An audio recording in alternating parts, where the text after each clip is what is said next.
Via i cavalli della terza corsa molto affollata, 14 al vieto per il tiro di Avagarden Treb, Ania, Mandalira, Iboltieri, Artemide 3B, Alvaro Soler, Allegra Dipa, in prima fila Arles dei Greppi, Almighty, Alfredo Dipa, Alex Piacqua, Col, Chico Fonte, Adelasi in seconda, Achillea Jet e Alex Trio in terza, favori per Artemide 3B numero 4.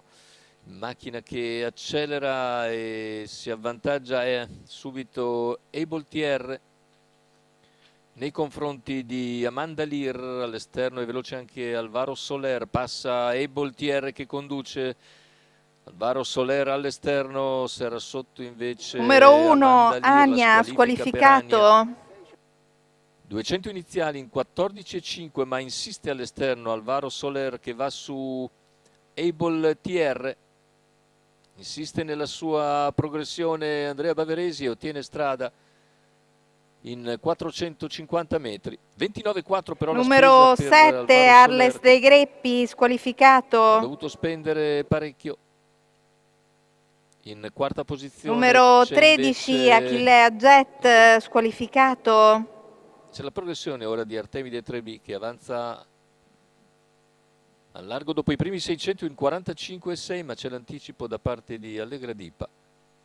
Allegra Dipa progredisce e dopo un giro esatto raggiunge Alvaro Soler. 1,1,7, intanto il passaggio agli 800. Artemide 3B cerca di seguire l'azione di Allegra Dipa. Chilometro completato in 1,16,9. Si è avvantaggiato ora Allegra Dipa. Numero 14, Alex Trio, squalificato. E così Allegra Dipa in vantaggio. Alex TR che si riporta sotto mentre cala Alvaro Soler. 400 alla conclusione.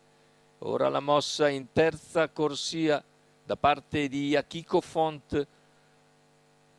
Cerca di avanzare anche Alfredo Dipa, ma non riesce a portarsi sulla coppia di testa e anzi sbaglia. E siamo ora numero 9, Alfredo Dipa, squalificato. Retta d'arrivo. Si presenta ancora in vantaggio Allegra Dipa, ci prova nuovamente Eboltier lungo la corda allo scatto di Amanda Lear, poi a centropista Chico Font, finale con Allegra Dipa che difende il vantaggio e vince nei confronti di Amanda Lear, mentre al terzo dovrebbe essere Achiko Font. 1,16,9 la vittoria per Allegra Dipa.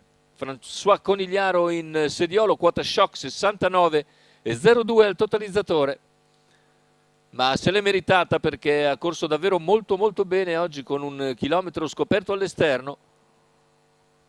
La vittoria per Allegra Dipa, François Conigliaro,